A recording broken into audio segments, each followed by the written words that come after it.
Hello and welcome to this video, in which I'll be doing a results debrief of Eurovision 2025. It is late, I know, but I had a live event that I had to prepare for near the end of June, and it is over now, so I can come back to making YouTube videos. I'll make maybe a few on the Eurovision 2025 season.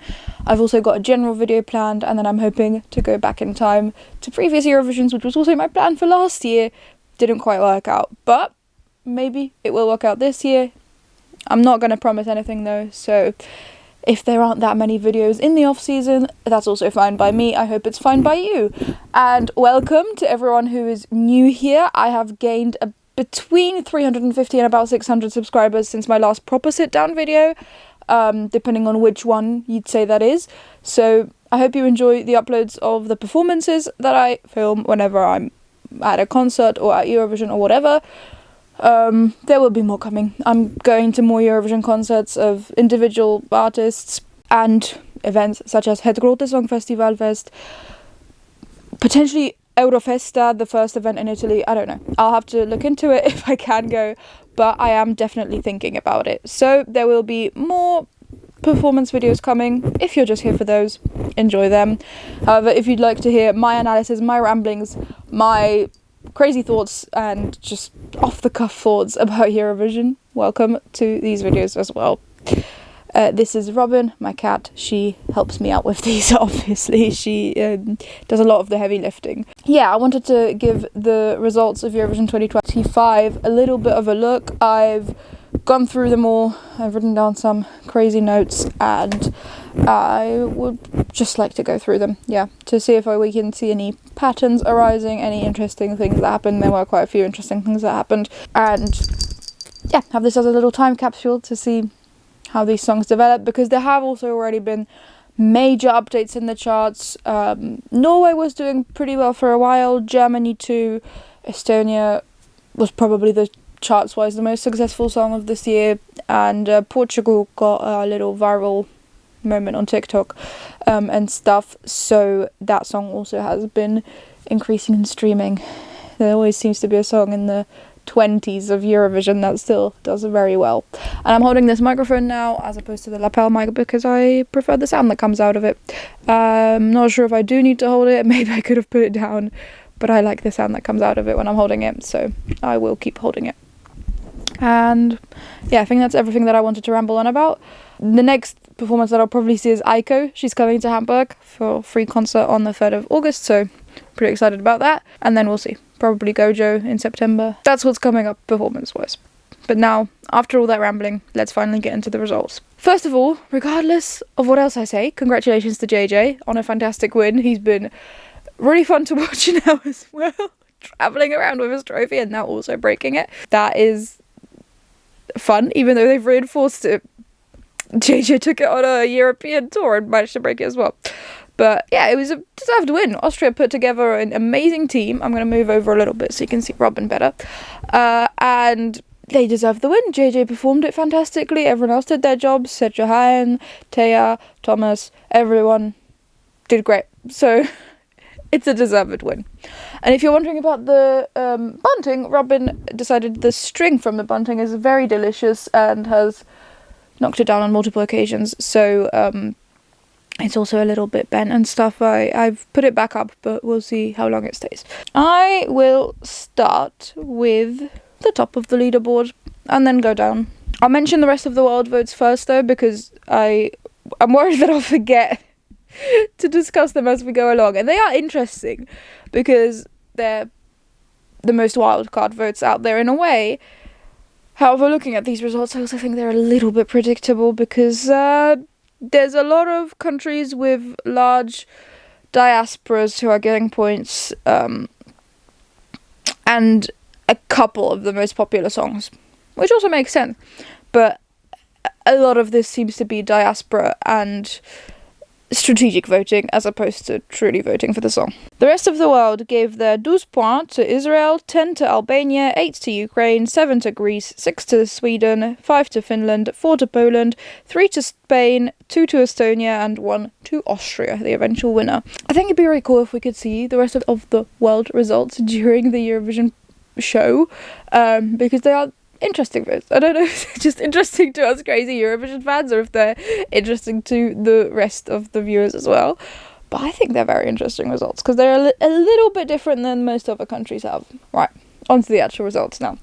JJ won, obviously, for Austria with Wasted Love, getting 178 public points and 258 jury points. I've put public a lot rather than televote, so apologies if I keep referring to them as public votes.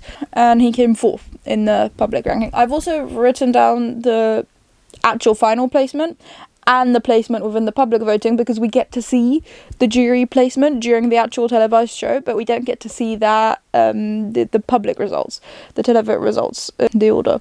Obviously, people create them online, and that's fantastic work that they do, but we don't get to see it, so it's less obvious in your head who got which place, and who's been most hurt or most helped by the televote results. Yeah, JJ came 4th. That's not unprecedented. I mean, Nemo was 5th last year by 1 point, and I think before that someone else has been 4th as well. Can't remember who. But the interesting thing was that JJ got 0 douze points from the public, 8 jury douze points, and 0 points from 4 countries in the televote as well. So not a very unanimous winner, completely across the board, but that is also rare. For that to happen, and to be honest, I'm still, despite JJ's talent and everyone else's amazing work on the team, a little bit surprised that such an opera heavy song managed to win, but it worked for a lot of people, and I'm very happy for JJ. In the second place was Israel, which did end up winning the televote. The total was 1 point over Estonia. The televote did have a little bit of a difference, 39 points. 13 public 12s, 1 jury 12, 1 0 point from the public from Croatia, and obviously the 12 points from the rest of the world. So, yeah, expected, kind of. I think we kind of forgot to consider this in the pre-season. The one general video that I would like to make is about potential voting reforms to Eurovision, so watch out for that. In the third place was Estonia, 1 point behind Israel at 356 points for Estonia, coming in second in the televote. He got 5 public douze points, 2 jury 10s from Italy and Belgium, and as far as I can see, 0 points from the public. So quite unanimously liked. And then we have Sweden in the 4th, after all, where everyone is kind of saying this is a little bit of a disaster for them. I don't think so. I think they still came 3rd in the televote, 4th overall, with a clear lead over 5th place Italy. Sweden is a powerhouse, yes, but I think maybe us Eurovision fans got a little bit too wrapped up by the fact that they're sending something different, and that's not how the rest of the world sees this. As this incredible feat for Sweden to send something other than basic, very polished pop. They got 4 douze points from the televote, mostly the Nordics, or entirely the Nordics, and 1 jury douze points from Iceland, and 6 from the rest of the world, so pretty far up in that as well. I think this is a success for Sweden. I think this is a success for Kai. Yeah. I wouldn't have minded if they'd won. They were, in my own personal ranking, higher than JJ was, but this is how it went down, and I think both would have been very deserved winners, and JJ is the one who actually managed to get it on the night, so that's that. In 5th place, Italy. This was sort of half predicted. A lot of people saying, oh yeah, Italy will sweep still, and they might even not secretly, win as a dark horse, and a lot of people saying, oh, Italy will flop. 5th place.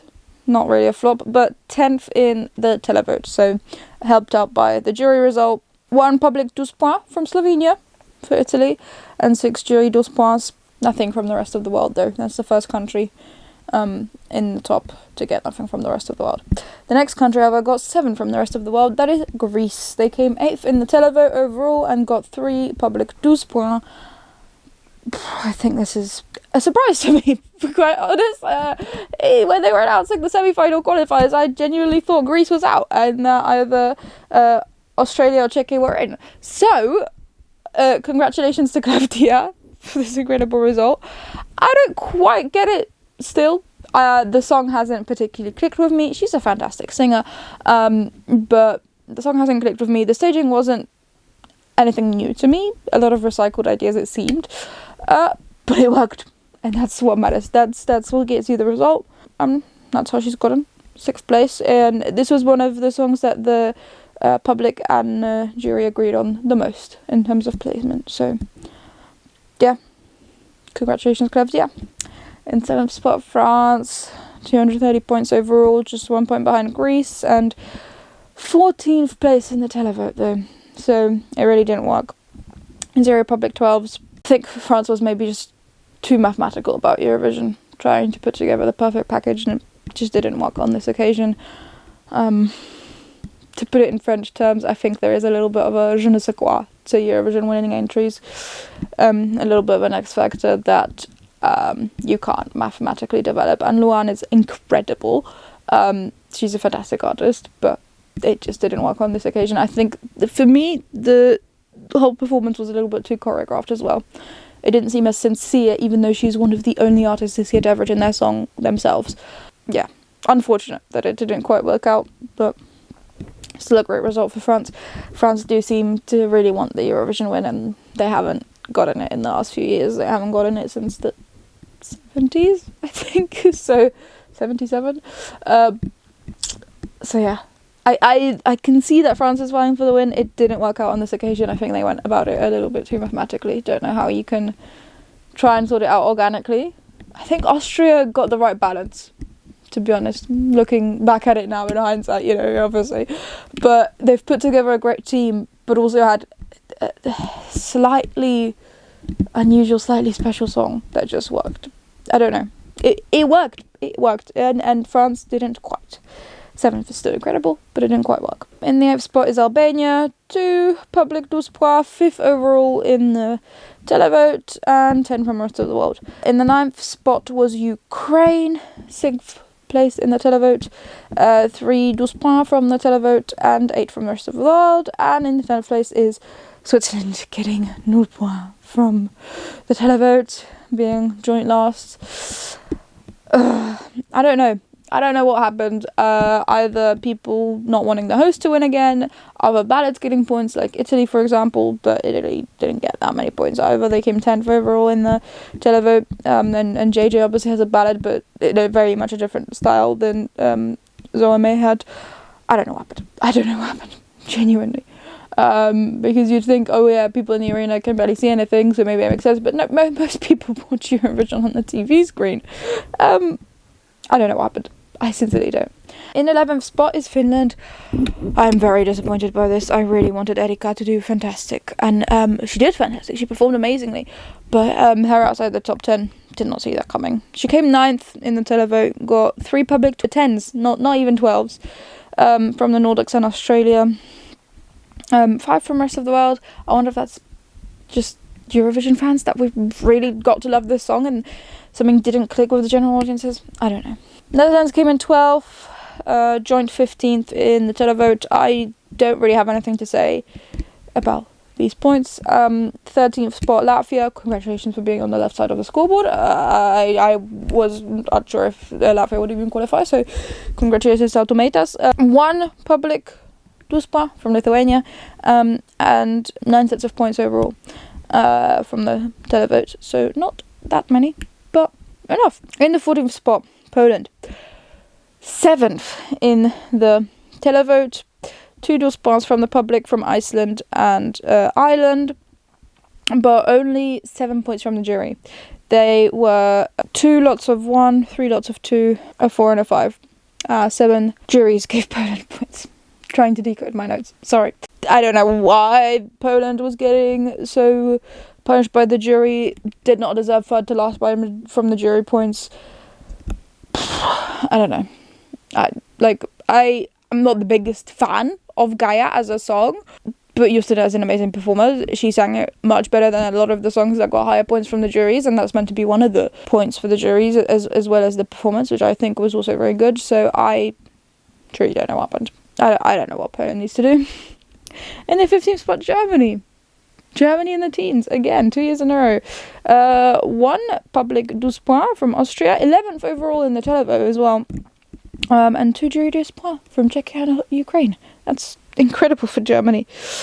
Lithuania came 16th. My winners, Catharsis.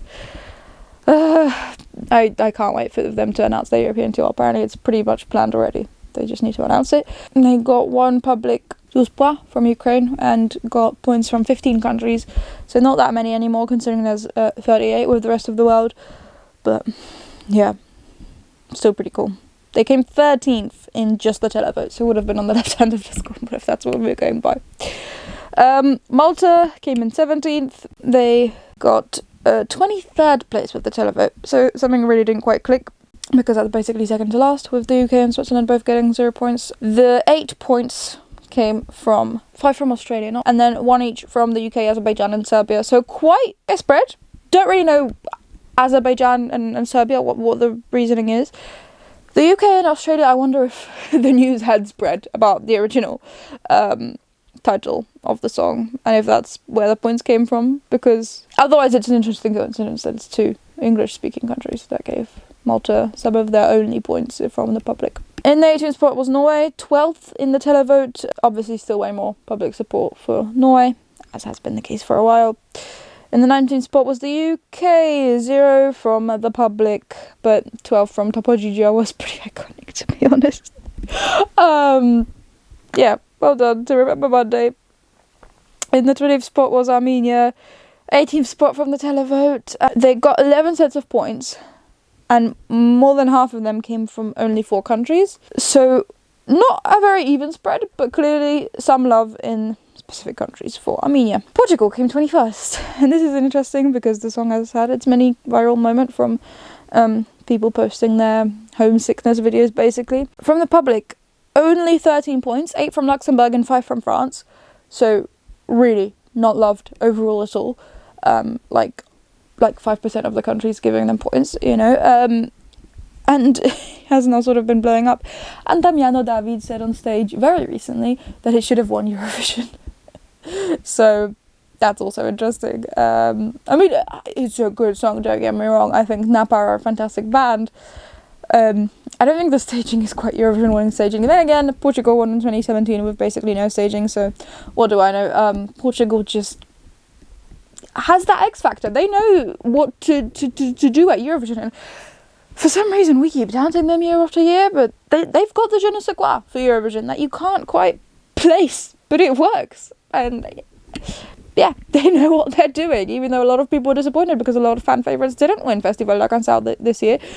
But Napa did, and they've gone on to do amazing things already. In the 22nd spot, Luxembourg, the 19th in the televote, so kind of agreeing. And I don't really have anything else interesting to say. I didn't say anything interesting in the points.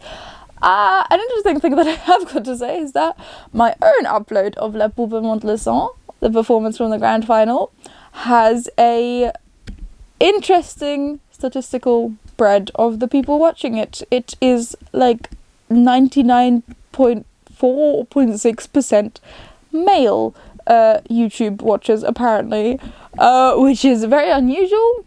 The channel does overall slightly lean towards male people watching anyway because of Eurovision, and it's like, I don't know, 65-35 maybe on the channel as a whole. For example, Gaia balances that out. The performance of Gaia has 75 female, 25 male in the statistics, but I've just never seen a number like that, where it's 99.4 or 0.6 or whatever. I found that a few days ago, and that was fascinating. In the 23rd spot was Denmark, 24th in the televote, so kind of agreeing. 2 lots of 10s from the juries, from the UK and Georgia. So she came close to getting a 12 point from the jury, which I found amazing for Cecile. Congratulations. 24th spot was Spain, rest of the world 3. They only got points from the jury or the public. They got points from both, but none of the countries agreed, which I found interesting. Iceland came 25th, 17th with the public, but they're having fun with it. They got their 33 tattooed. Yeah, that's it for Vibe from me for now. 26th for last place in the grand final, San Marino. 20th in the televote, so not that bad. However, 18 out of 27 of their points came from Italy.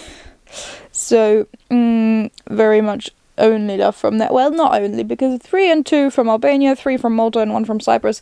So a little bit of love in the Mediterranean, but nowhere else really on this occasion for tutta l'Italia. And then from the semi-finals, I do also have a little bit to say, to expand on. This ranking is based on the ranking of Eurovision World. I've been using Eurovision World for a lot of this amazing resource to look at the points in a much more interactive way than you can look at basically anywhere else. They do amazing work. Please check out their website if you haven't already. It's truly a fantastic Eurovision resource. So it's not a very official ranking, but it is the most official one based on the points they got versus the points available. And the 27th spot was Cyprus, getting 44 points, so being quite close to qualifying. However, they only got points from 5 countries. For comparison, Croatia in 12th spot in the semi-final got points from 7 countries, and Slovenia in the 13th spot got points from 8 countries. So coming 11th and getting points from only 5 countries, it's not impossible, but they are countries with lower Eurovision interest that they've gotten points from, so it's a little bit sketchy looking these results. Maybe they're not, maybe this is just really what clicked on the night, but it has been pointed out that these results look sketchy, and I don't disagree. However, the performance was really cool. Like, the concept was cool. Apparently people don't really like the song, and they haven't been liking it from the start, and I think that kind of went over my head, because I had it just about in my top 10 before the show. I don't know why I like it. It clicked with me. But it didn't click with a lot of people. I thought it might be a little bit worrying for Sergio Han, but then he won Eurovision 4 days later, so I think he's fine. And then in the 28th spot is Australia with 41 points. They only got 1s to 6s though, from 12 countries. So, like, no particularly high points, which is where I think the issue came in. Getting points from 12 countries and still not qualifying, that's a lot. But Armenia got some 12s and 8s, and that's probably why they qualified over Australia at the end of the day.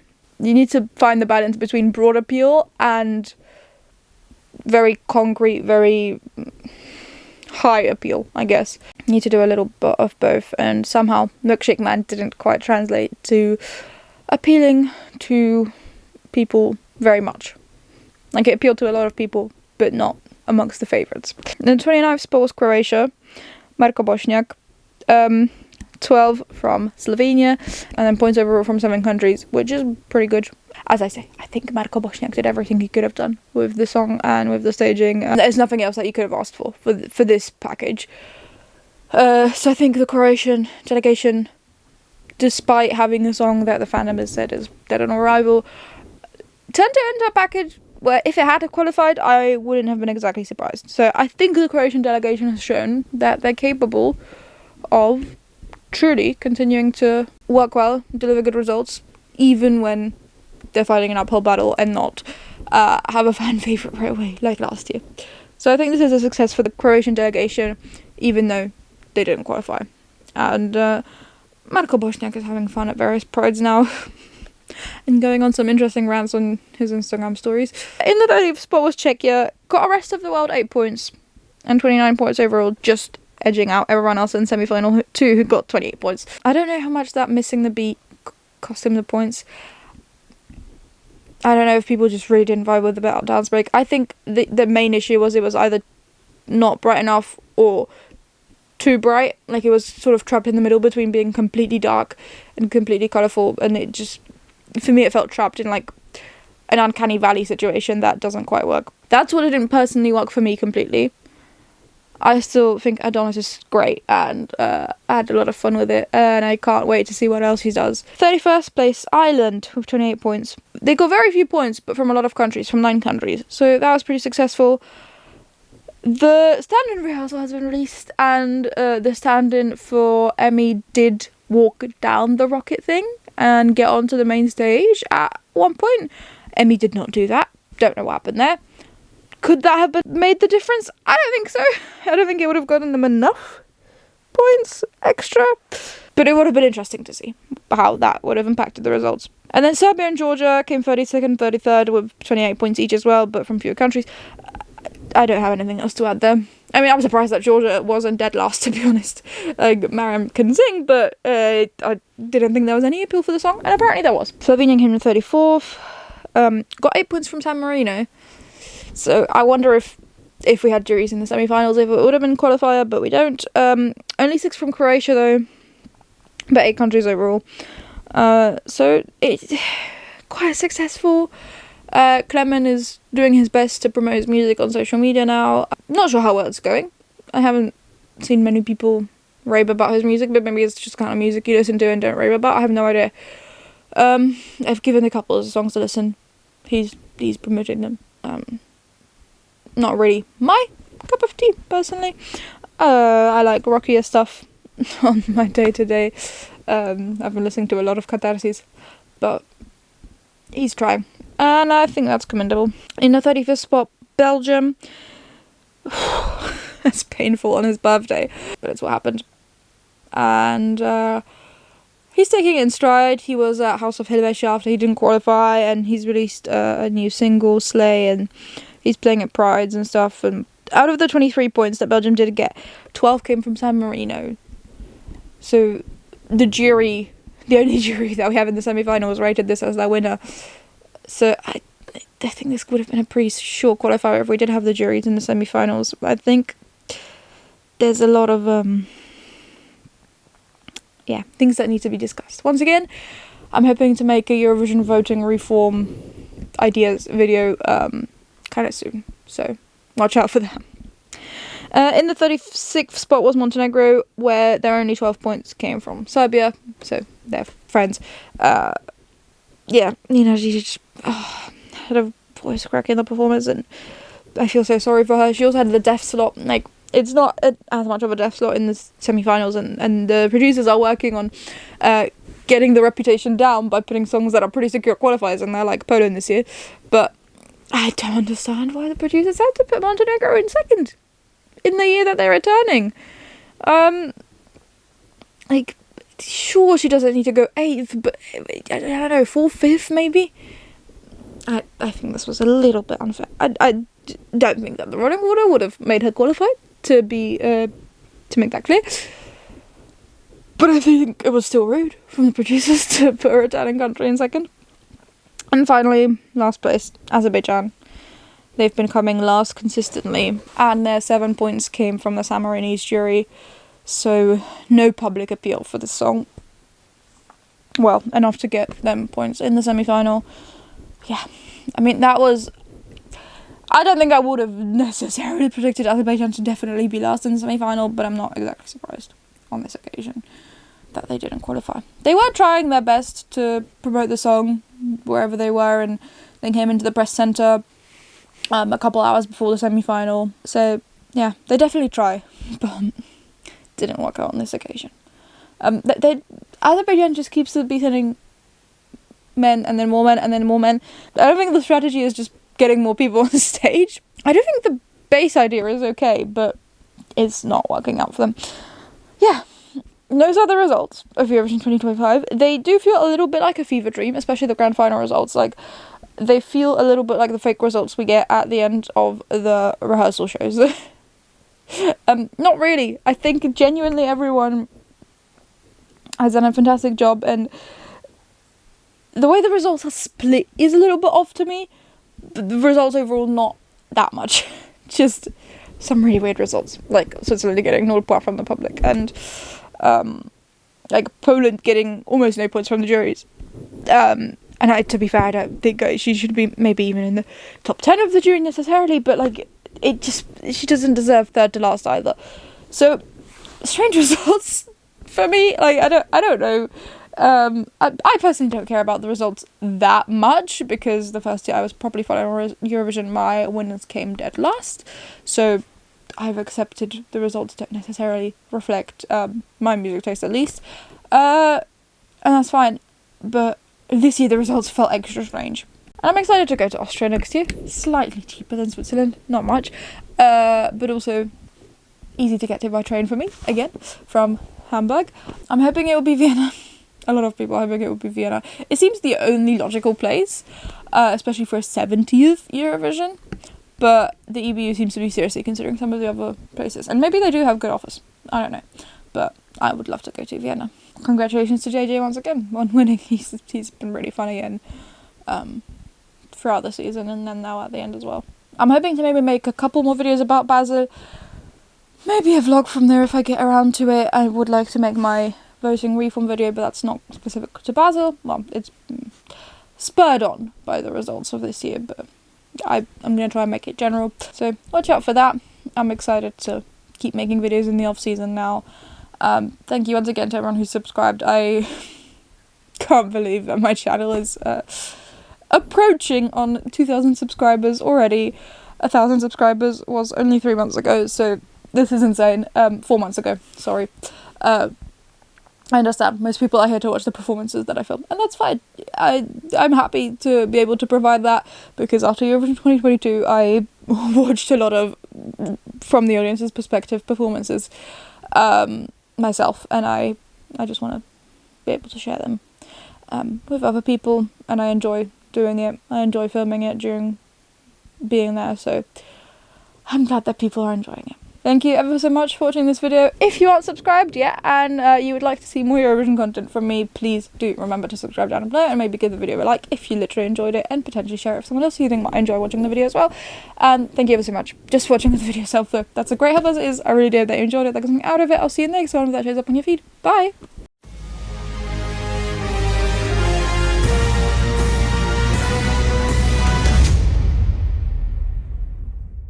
Yeah, that's your spot. Well done. That's 12.